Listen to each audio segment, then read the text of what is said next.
Okay, so I did want to mention four other books. One is the book that John gave me as a gift last week, which is a critical dictionary of Jungian analysis. And I found this book particularly good because it gives you pretty lengthy definitions. For example, the definition of individuation is 4 pages long, whereas Dr. Jung's own definition was only a page and a half long. Somebody outwrote him. Well, what they did was they found every place in the Jungian oeuvre that Dr. Jung had mentioned individuation. So fortunately, I came upon a reference in this definition because I was going to do a Q&A on individuation, right, where it mentions psychological types, volume 6 of the collected works, and it mentions that his definition is in paragraph 757 to 762. And so, ironically, I never read psychological types. It's a shortcoming of mine, I acknowledge. But the reason I never did was because I had started with Jung from the MBTI, and so I had read lots of things about the MBTI, and so I thought I understood what Dr. Jung was saying in there, and I understood the 6 types that he described in there very superficially, because this book is about this thick, and in the back of this book, Psychological Types, there's about a 200-page set of definitions. And I think he only defined like 29 terms, but it's like 200 pages long. That's some thick reading. And so anyway, John, I thank you very much for this gift, and I urge you to get yourself a copy of A Critical Dictionary of Jungian Analysis by Andrew Samuels, Banny Shorter, and Fred Plant. So what were you most intrigued with in the definition of individuation? I did a 2-hour Q&A on this. Oh, that's your wine. Yeah, my wine. Oh well. I did a 2-hour Q&A on the topic, John, Your dry cleaning. just yesterday, and so I can't respond to you in 1 minute. That's why she gives us all these napkins. But Those were- Yeah, we're slobs. oh well. I probably didn't need that glass of wine anyway. Somebody's trying to tell you something, Skip. Hmm. Yeah. Yeah, I would say so. That's Don't let me get that last drop on you. I've been listening to Hillman again, and he I was keeps. listening to Hillman on the way in. I Were was you? listening to someone talking about Hillman because Hillman had just died 2 months prior. Well, I was. He was emphasizing this definition of God. God is that which comes between you and what you were intending to do. So I was tending to explain this thing, and instead my wine God spills. just spoke to you. Yep, God You're so spoke to me. excited tonight. Cards are flying. I Wine know. is flying. Well, I am. That's the reading. You're exuberant. That's right. Absolutely. I talked about It's throwing. literally spilling over. I had literally talked about throwing cards across the floor, and then I did it.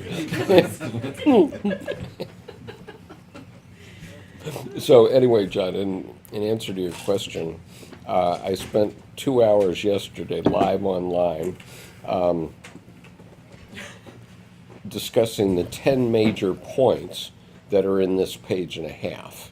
And so I urge you to listen to that video, and certainly to. You did this. Pardon? It's on YouTube. It's on YouTube.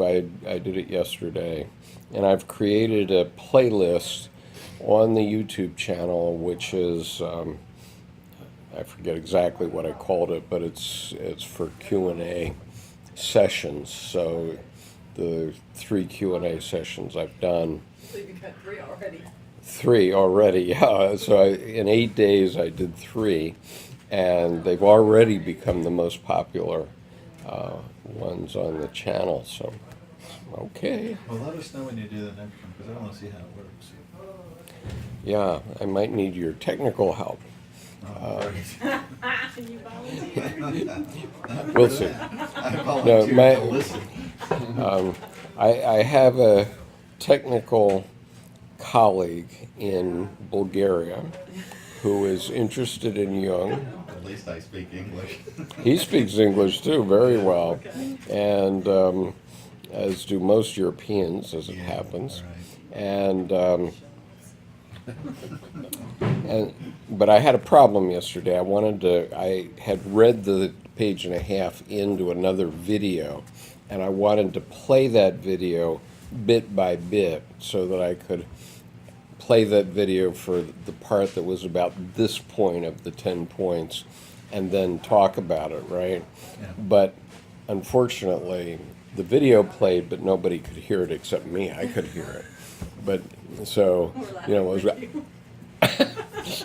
and so my Bulgarian friend and I are trying to work out the technical Can't you load difficulty. that into your PowerPoint and then just But I did. slide it? But anyway, the video came out well because I was able to put some slideshows in that describe some of these points and so on. But the main metaphor I used was pomegranate, which is for Dr. Jung, the word individuation is really a psychic fact.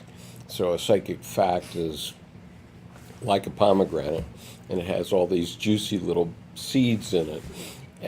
But you have to get all the juicy little seeds before you can really grok what he meant by the word individuation. It's not something that you can put a half a sentence in Webster's New World Dictionary and magically everybody understands what the hell you're talking about. No way. And so I it took. don't even do that well with Webster.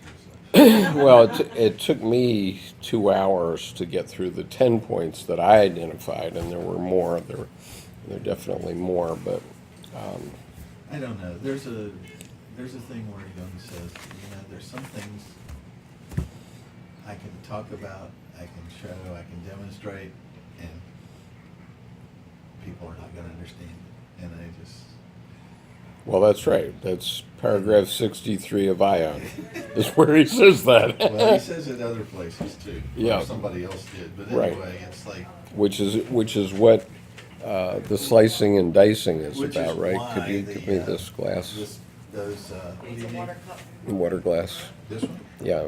Have you used that? It's mine, but sure. Oh, never mind. Never mind. I use the wine glass. I'll pretend this is wine. Just like they would, I'll sanctify even it. the Masonic guys, they would say, you've got to go through these levels before we reveal these things and talk about them, because in a way, it's sort of like I'm talking to a 6-year-old about, Wall Street or something. As if I knew. Anyway, Right. they're just flat not going to understand it, so what's the point? So Well, I okay. have a real, Well, I mean, isn't that the truth about any specialty, though? I mean, law school is really about learning how to use the library and learning the definitions of yeah, but words. see, you can understand that. But if I said becoming closer to God and understanding your relationship to God. The pressure. I forgot what I was going to say. Okay. Stage fright. Remember, I'm autistic. Artist syndrome. Okay. No, but I mean, if I haven't reached a level, I could understand that because you can break that down. But if you're talking about God, you can't break that down. You have the experience or you don't. It's a maturation thing. It's not a thought thing. It's not an experience. It's an experience thing.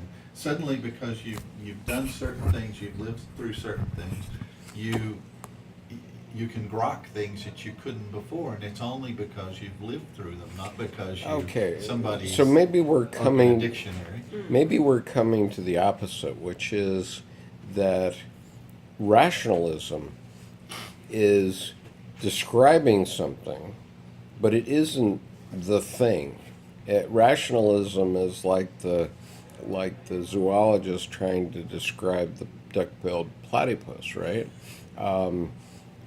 You can describe it till you're blue in the face, but you're never going to understand a duck-billed platypus until you actually hold one in your arms, I think. Or, I mean, you're not going to be a duck-billed platypus, but is that the essence of what we're talking about here, which is it's rationalism versus experience?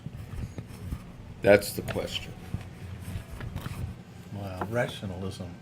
I'm probably the wrong guy to ask because I'm number one. I'm a feeler, not a thinker. And, So you're so rationalism to me just totally misses the point. Misses all the bases on the feel, because it's a nice, convenient way to work with solutions and work with problems and stuff. right, But but it's not the experience. it's well, to say it's the experience, it's not. Yeah, the experience is right, because a feeler's going to live into whatever it is they're doing, so they're experiencing it, and so they're, like I've said before, it makes you slower than a thinker. Thinkers move real fast, and so thinkers go in and I've described it before, where the feeler's coming from beneath and the thinkers are coming from down on top. And it would be an empty experience. It would be empty of experience for a feeler to deal with rationality or rationalization or whatever we're calling it, because there's no engagement. It's poof. Well, It's air. So There's no earth with or rationality, water. you can describe life, but you can't live life. But if you describe something, that's where Logos and Eros come in. Right. Because Eros, you've got to relate to it in some way, and that's where I come from. If you're a thinker predominantly, you can, if it fits into the Logos, and again, there's an aesthetic in either case, right? Mhm. There's a certain, does it fit the logic, or does it fit the feeling? And if it fits the logic, it totally misses me. I mean, I might understand it because I do think now and again, but it wouldn't mean much to me. I probably wouldn't even remember it. I'd have to experience it, which is why, as an undergraduate, I always had to go read the sources. I didn't read secondary or anything else. I had to go read the source and get a real feel for who the guy was that they're talking about.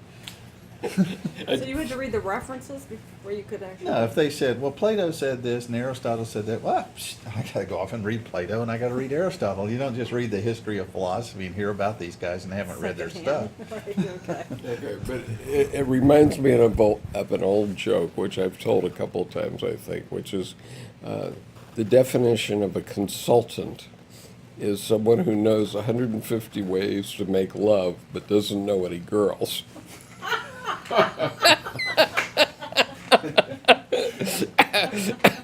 So therefore he's consulting and not making love.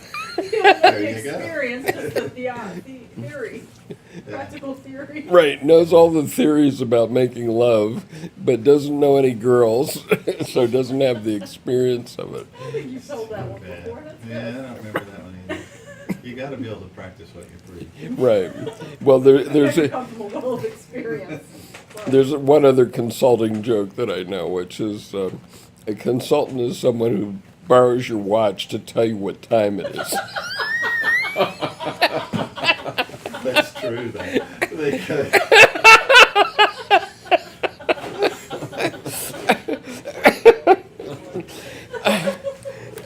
But I think we're onto something.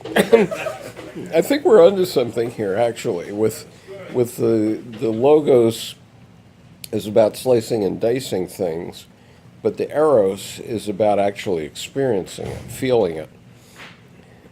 And no matter how much slicing and dicing you do, you can't experience it without actually experiencing it, right? And so That's why the consultant is a little bit off because he doesn't know any girls, right? He's read all about it, read the Kama Sutra, right? Yeah, well, the feeler's going, what are you slicing and dicing? And it's what you've read about. Right. Well, I mean, I read the Kama Sutra when I was a senior in high school or junior. I mean, very early. I was an early bloomer, and but honestly, it is nothing compared to actually making love, right? I agree. And yet it's impossible to describe making love. And so that brings me to the next book that I'm going to recommend. Who gave this one to you? Or is this your I purchased it. Someone recommended it, and I have lots of people swimming through my life, so sometimes I can't keep track of them all. I keep track of you folks fairly well for 2 hours a week, but this book is called Jungian Love and the Mysterium of Liber Novus, and it is by none other than Lance Owens himself, the analyst. And so this is basically everything that Dr. Jung, as a scientist, psychologist, sliced and diced about making love. So I'll pass that around. The next one is The Search for Roots, and it's got a foreword by Lance Owens. That's the foreword I was thinking about earlier. And it's C.G. Jung in the tradition of Gnosis. So it's talking about Jung and the Gnostics. And I've read that. you have read it? Yeah, Okay. I recommended it to John. Oh, okay. And this is a book I mentioned last week, Marie-Louise von Franz and the Interpretation of Fairy Tales. And I read the introduction of this into the YouTube channel, so you can hear it there, and it seems very meaningful. Good.